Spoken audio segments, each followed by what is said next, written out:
Est-il nocif d'avoir l'esprit de compétition? Bonjour à tous, c'est Jérémy, bienvenue dans ce nouveau podcast. On va parler de l'esprit de compétition quand on est prof de FLE et même dans la vie de tous les jours. Moi, j'ai beaucoup été compétitif dans ma vie. Jusqu'à aujourd'hui, je continue de l'être et j'ai fait un petit topo pour vous de en quoi c'est intéressant d'être compétitif dans certains contextes et en quoi c'est très nocif. Je suis tombé dans beaucoup de pièges par rapport à ça et je vais essayer un petit peu de vous donner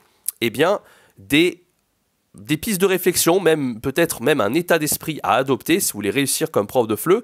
Et on va voir un petit peu dans quel contexte il est bon d'avoir l'esprit de compétition et dans quel contexte ça peut être extrêmement nocif. Donc restez bien jusqu'à la fin de ce podcast, on va parler un petit peu de tout ça. Je pense que c'est vraiment important parce que c'est quelque chose qu'on peut avoir, qu'on est amené à avoir dans la vie. On est dans une société où on a tendance à beaucoup se comparer les uns et les autres, à vouloir être le meilleur, être très compétitif. Et on va voir que ça peut être extrêmement mauvais. Et à contrario, ça peut être aussi un boost et un facteur de motivation. Restez bien jusqu'à la fin de ce podcast, on va discuter de ça ensemble aujourd'hui dans cet épisode. Avant de commencer cet épisode, je vous rappelle que je relance la formation qui s'appelle donc C2 en anglais, la méthode pour maîtriser l'anglais en 180 jours chrono et améliorer ses compétences de pédagogue pour gagner jusqu'à 60 € l'heure comme prof de FLE en ligne. Donc cette formation vous aidera à avoir un super niveau, c'est même pas super niveau d'anglais en fait, elle vous aidera à être bilingue en anglais en 6 mois, en 180 jours. Et vous aidera à avoir le bon état d'esprit. Et je vous donne vraiment la méthode que j'ai utilisée pour atteindre le niveau bilingue. Il faut savoir que j'ai été bloqué en anglais pendant plus de 4 ans au niveau B2. Et grâce à cette méthode que j'enseigne dans cette formation, vous serez, si vous le souhaitez, bilingue en anglais en 180 jours. Si vous êtes intéressé, c'est à moins 70% de réduction jusqu'au 20 février à 23h59. C'est le tout premier lien dans la description. Alors, parlons un petit peu de cet esprit de compétition. Déjà, on est compétitif par rapport à qui? On est compétitif par rapport à deux personnes. La première personne, c'est nous-mêmes, d'accord? On veut se surpasser, on regarde ce qu'on a fait dans le passé, on regarde ce qu'on fait à l'heure actuelle, on regarde ce qu'on peut potentiellement faire dans le futur, et on se dit, voilà ce que j'ai fait avant, voilà ce que je fais maintenant, et voilà ce que j'aimerais faire plus tard. Donc, ça, c'est la première forme d'esprit de compétition par rapport à nous-mêmes. Et puis, il y a une deuxième forme, c'est celle de se comparer par rapport aux autres. Par rapport à qui? N'importe qui. Quand on est prof de FLE en ligne, on peut se comparer par rapport aux autres profs de FLE qui réussissent.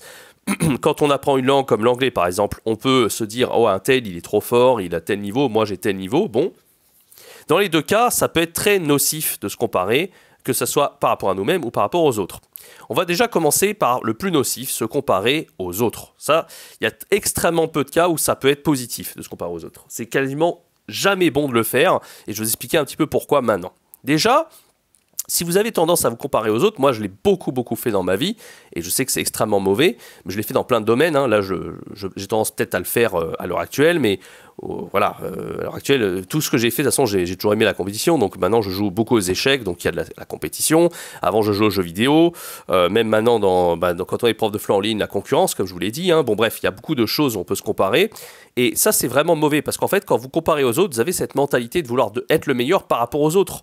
Cette mentalité un petit peu de vouloir écraser les autres, en fait, entre guillemets, bien sûr, parce qu'on n'est pas non plus des personnes sans cœur, etc. Notre but, c'est pas de se dire que je veux que les autres soient plus bactères et nous on va être au top. C'est pas ça un peu qu'on a, mais voilà, on a tendance à se mettre un peu la pression en fait. On a tendance à se dire voilà où sont les autres, et on a toujours tendance à regarder les gens qui sont au-dessus de nous et à se dire moi j'ai envie de devenir meilleur qu'eux. Et ça c'est très mauvais, parce que finalement, je vais vous faire une petite citation d'un mec que j'aimais beaucoup sur YouTube qui s'appelle Guillaume Desjardins. Il faisait des vidéos sur l'audiovisuel. Il avait fait une vidéo qui était vraiment très intéressante, un petit peu axée d'élan personnel sur les 10 raisons de faire son film, je crois. Et dedans il disait si vous voulez vous faire votre film, arrêtez de vous comparer aux autres, arrêtez de regarder ce que fait le voisin. Peut-être qu'il y en a qui savent faire des effets spéciaux et vous dites oh là là, ils sont trop forts. Par exemple, moi à l'époque, quand je faisais des vidéos, je me comparais beaucoup à des gens comme, j'en sais rien, Cyprien, ou des youtubeurs avec des millions d'abonnés. Et ça, c'est ridicule, parce que finalement, en fait, de se comparer à même des gens qui sont moins bons que nous, qu'est-ce qu'on va faire? On va booster notre ego, on va dire ouais, je suis trop fort, etc. par rapport à ces gens-là. Mais en fait, c'est aussi bête, parce qu'on trouvera toujours meilleur que soi, dans tous les cas. Si on arrive à dépasser ceux avec qui on est en compétition, on va dire ah, c'est cool, et puis on arrive à ce stade-là, et puis on va commencer à se comparer à des gens qui sont meilleurs que nous. Donc au final, on voudra les dépasser, puis une fois qu'on les aura dépassés, on va encore se comparer à des gens qui sont au-dessus. Mais en fait, c'est un cercle vicieux, c'est-à-dire que jamais on va s'en sortir. On trouvera toujours meilleur que soi. Donc ça, c'est complètement nocif, parce que finalement, on ne sera jamais satisfait. C'est comme on peut se comparer dans tous les domaines. De toute façon, on n'arrivera jamais à être le meilleur. Donc on s'en fout d'être le meilleur. Voilà. Ça, c'est la conclusion que je voulais vous donner par rapport à ce que disait Guillaume dans sa vidéo. Donc, en plus de ça, quand on se met la pression et quand on se compare aux autres, le risque d'abandonner est extrêmement fort. Parce qu'effectivement, à un moment donné, on va atteindre un plateau. Voilà, on n'est pas des génies, on n'est pas dans tous les domaines dans lesquels on essaye d'exceller, en fait. Il y aura toujours meilleur que nous. Et donc, à un moment donné, on n'arrivera pas à progresser. En se comparant aux autres, on va se mettre une pression folle déjà. Donc, on ne prendra même pas de plaisir dans ce qu'on fait. Et puis, en plus de ça, on trouvera meilleur que nous. Donc, on finira par abandonner. Et finalement, après, on va dire je suis nul, je suis une merde, etc. etc. Donc, voilà. Vous voyez que le fait de se comparer aux autres, c'est vraiment pas bon du tout. Alors, se comparer par contre, voilà, se comparer par rapport à soi, bon, on va dire que c'est pas bon parce que des fois, on a tendance à se dire voilà aujourd'hui ce que je fais, mais à l'époque je faisais mieux, qu'est-ce que je fais, pourquoi je suis pas productif, pourquoi j'arrive pas à faire ci, ça, donc on a tendance aussi à se mettre la pression quand on se compare par rapport à nous-mêmes. Donc l'idée c'est de pas trop regarder les résultats. En fait, le fait de se comparer, c'est toujours d'être focalisé sur les résultats, en fait, c'est du perfectionnisme. Et donc l'idée, c'est qu'il faudrait arrêter de faire ça, il faudrait arrêter d'être toujours focalisé sur les résultats et plutôt d'être focus en fait sur le processus. C'est-à-dire qu'est-ce qu'on fait au quotidien, est-ce qu'on arrive à continuer d'être régulier, d'être constant, d'avoir une bonne routine dans ce qu'on fait. Et puis, les résultats, ils viendront d'eux-mêmes, en fait. Mais il faut être complètement détaché des résultats. Je vous donne un autre exemple, qui est peut-être un exemple fictif cette fois-ci. Moi, j'aimais beaucoup le manga, je ne sais pas si vous l'avez déjà vu, c'est un manga qui s'appelle Dragon Ball Z. C'est un des mangas les plus populaires de notre génération. Et il y a deux protagonistes, en fait, dans ce manga. On a d'un côté Sangoku, et de l'autre, on a Vegeta. Et en fait, très souvent, dans ce manga, au début, on a tendance à penser que Sangoku est inférieur et peut-être que Vegeta est meilleur. Vegeta est extrêmement compétitif, il veut éclater Sangoku, il veut être le meilleur, tout simplement. Il n'arrête pas à se comparer à Sangoku, et pendant un moment, on se dit qu'il est plus puissant, et même c'est le cas au début, Sangoku est peut-être un petit peu moins fort en termes de puissance par rapport à Vegeta. Et en fait, ce qui est marrant, c'est que Sangoku, il n'est pas du tout compétitif. Lui il s'entraîne, il suit sa routine. Il se compare pas du tout à Vegeta, juste, voilà, il fait ses bails, entre guillemets, etc. Et qu'est-ce qui se passe à un moment donné? À force de ne pas se mettre la pression, on a d'un côté quelqu'un qui progresse, qui prend du plaisir dans ce qu'il fait, qui se compare pas du tout, et de l'autre, on a Vegeta qui passe constamment son temps à se comparer.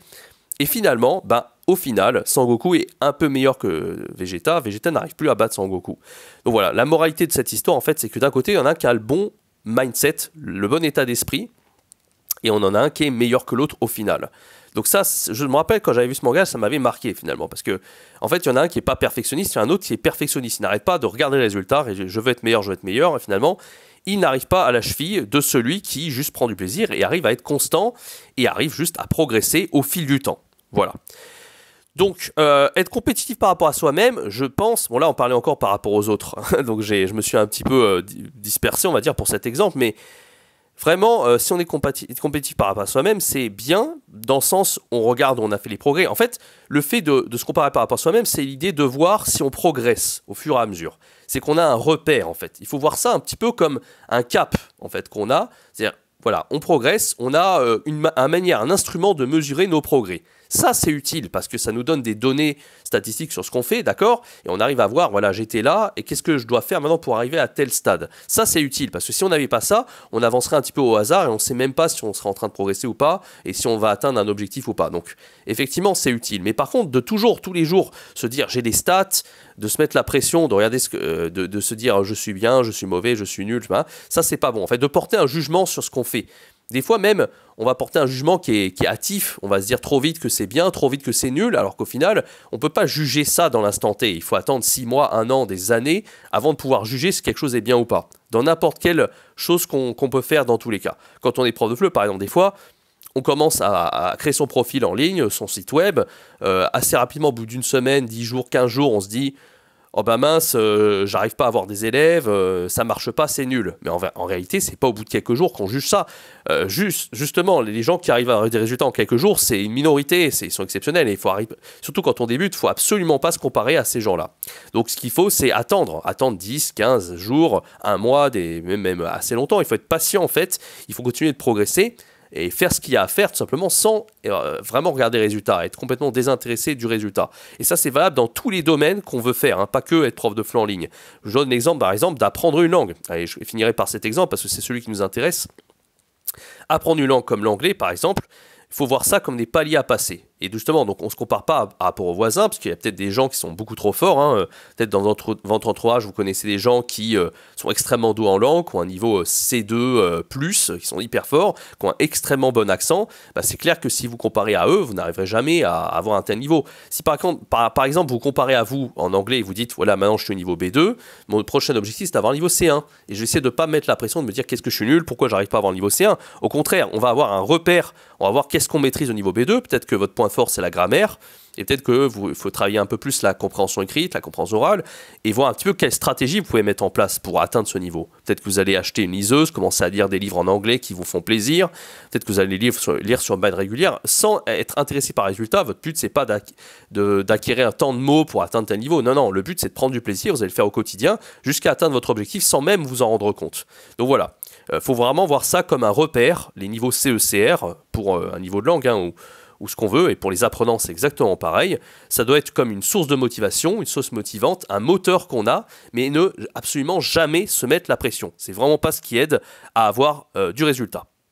En fait, la pression qu'on a, elle n'aide pas à prendre du plaisir. Le plaisir, c'est ce qui nous fait perdurer sur le long terme. C'est ce qui vous aide à tenir votre objectif, votre engagement, et à la fin d'avoir des résultats. En fait, c'est pour ça que c'est complètement bête en fait d'être attaché au résultat, parce que le résultat c'est la finalité, c'est ce qu'on obtient au final.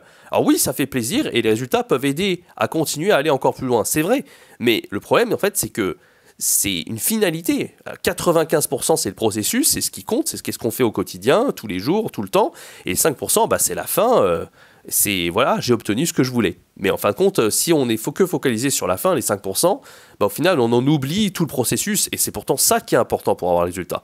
Donc voilà, c'était un petit podcast un peu développement personnel, lié à la réussite prof de FLE, et puis on vient de voir l'exemple par rapport à l'anglais qui est très important. Maintenant, si vous, votre objectif, vous aimeriez être meilleur en anglais, vous aimeriez atteindre un niveau bilingue dans la langue de Shakespeare, au niveau C2 en 180 jours. Moi, j'ai créé une formation complète qui va vous aider à avoir cette motivation déjà dans un premier temps, parce qu'il faut bien commencer par la motivation. Ensuite, l'idée, c'est de vous fixer cet objectif en 180 jours, et puis je vous montre comment aller dans la bonne direction, sans jamais abandonner, sans jamais vous mettre la pression, et vraiment, voilà, d'avoir cet esprit d'escalier, cette constance pour arriver à cet objectif d'avoir le niveau C2. Moi, j'ai réussi à l'avoir, ça m'a pris du temps au début, j'avais pas la bonne méthode, et en ayant cette bonne méthode que je vous enseigne dans cette formation, c'est de l'immersion totale, mais il y en a plein, hein. De toute façon, je vous enseigne vraiment toutes les méthodes, je vous donne tous les outils qu'il vous faut pour atteindre ce niveau. Vous arriverez à atteindre votre objectif justement, et la finalité après, c'est pas là-dessus qu'on va se focaliser, hein, parce que la finalité finalement c'est de gagner jusqu'à 60 € l'heure comme prof de FLE en ligne, vraiment d'avoir voilà, c'est le but c'est effectivement de percer comme prof de FLE en ligne, mais le fait de maîtriser l'anglais de toute façon ça vous servira dans tous les domaines de votre vie, ça va littéralement changer votre vie, comme moi ça a pu me changer la vie. Moi l'anglais aujourd'hui je m'en sers au quotidien presque autant que le français, et c'est absolument formidable ce qu'on peut faire quand on est C2 bilingue en anglais. Donc si vous êtes intéressé par cette formation, encore une fois, il y a moins 70% de réduction jusqu'au 20 février 2023 à 23h59. Et voilà, c'est la dernière fois que je l'affiche. Cette formation est ultra complète, hein, elle fait 5 heures, et c'est la dernière fois que je l'affiche à un tel tarif. En tout cas, voilà, c'est une des formations qui a eu le plus de succès sur mon catalogue de formation. Je le relance justement cette semaine jusqu'à le lundi qui vient. En tout cas, j'espère que ce podcast vous aura plu. Si vous aussi vous avez l'esprit de compétition, n'hésitez pas à vous dire ce que vous en pensez dans les commentaires, à partager un petit peu votre expérience, et je serai très ravi de vous lire et discuter avec vous sur le sujet. Je vous invite donc à débattre dans l'espace commentaire par rapport à ça. Merci d'avoir écouté ce podcast. Je vous donne rendez-vous très bientôt pour un prochain podcast sur la chaîne YouTube et sur les plateformes de podcast, Apple Podcast et Spotify. C'était Jérémy. Ciao, bye bye.